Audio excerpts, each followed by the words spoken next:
Opgave 4. Købsadfærden ved køb af cigaretter i Danmark.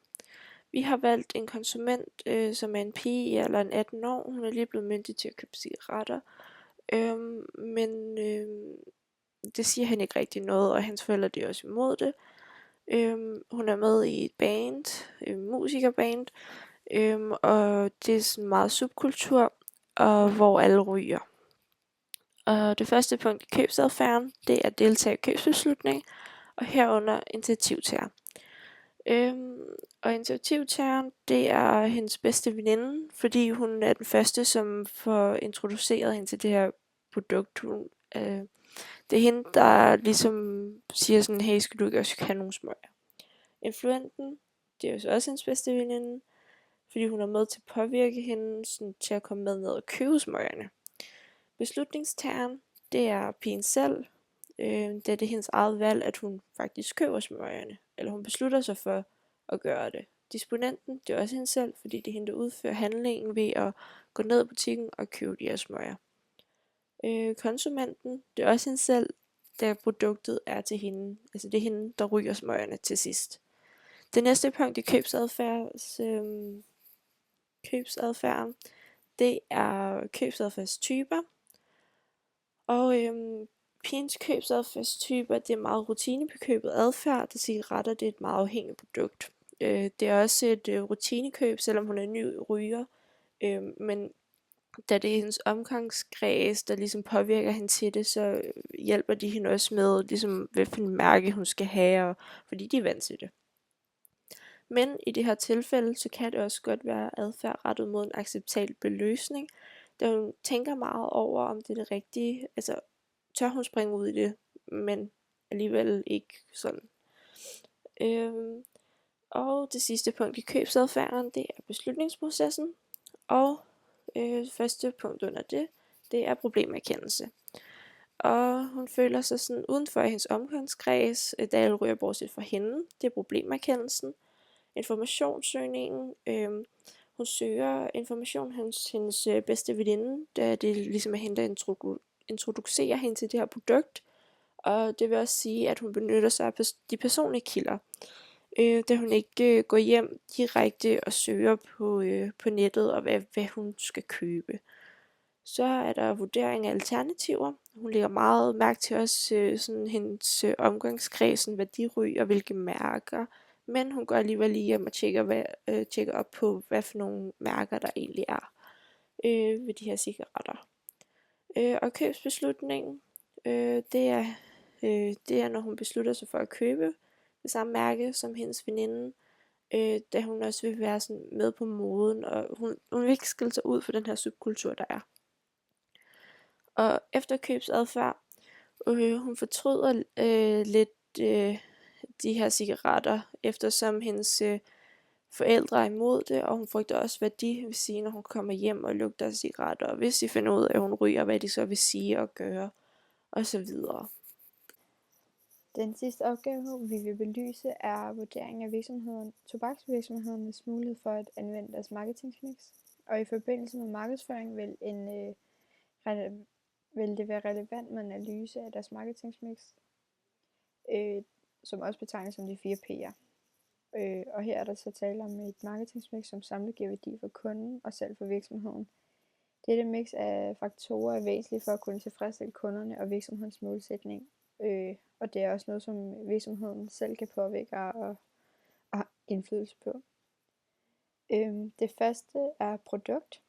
Og tobaksmarkedet det har 6 forskellige slags produkter, som er følgende: cigaretter, cigar, vandpibe, snus, urtecigaretter og el-cigaretter.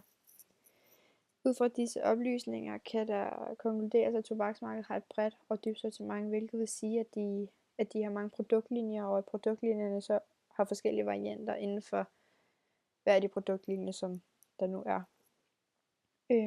Og herudover der har emballagen også en afgørende rolle i tobaksmarkedets markedsføring, da mulighederne for markedsføring via reklame næsten ikke er eksisterende, og det er rent faktisk også ulovligt at reklamere for cigaretter i Danmark.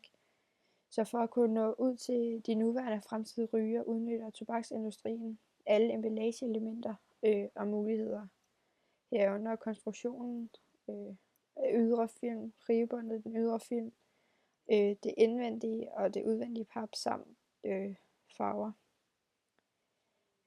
Det andet, det er pris, og pris på cigaretter i Danmark, de er ens, og i år 2015, der lå en pakke cigaretter på omkring 40,35 danske kroner.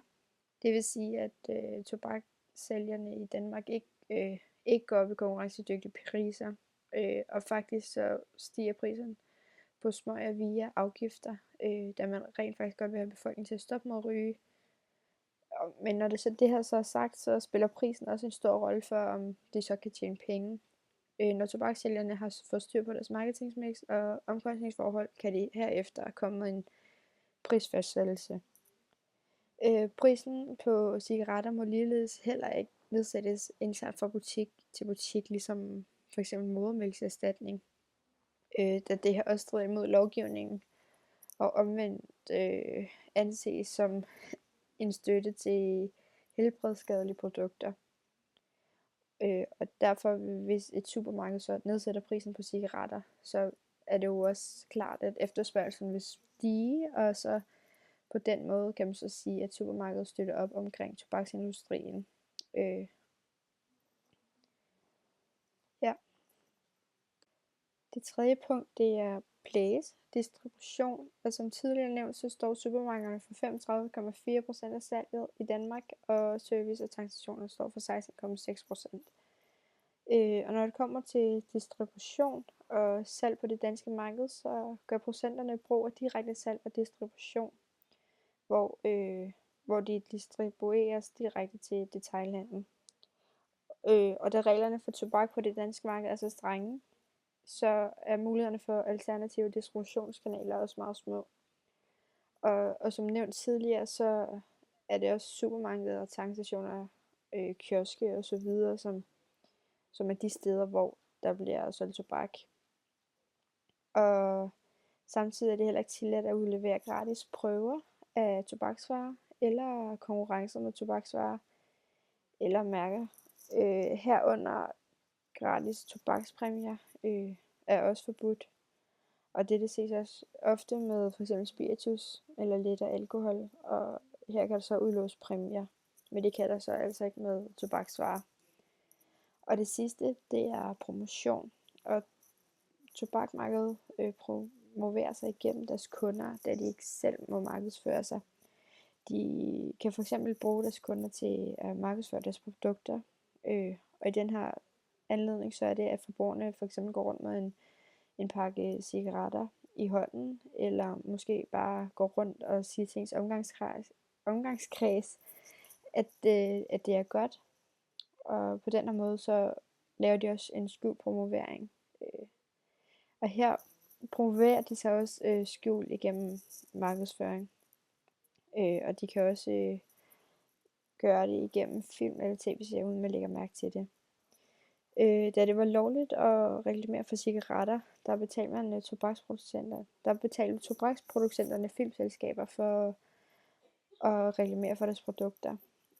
Men den dag i dag, der er det så blevet forbudt, men stadigvæk uden at tænke over det, så bliver cigaretpakker og sådan noget stadigvæk vist på film eller dokumentarer, hvor der bliver fortalt omkring rygning. Og her er filmselskaberne ikke selv bevidste om det, men det er stadigvæk en påvirkning på de unge og andre rygere i dag.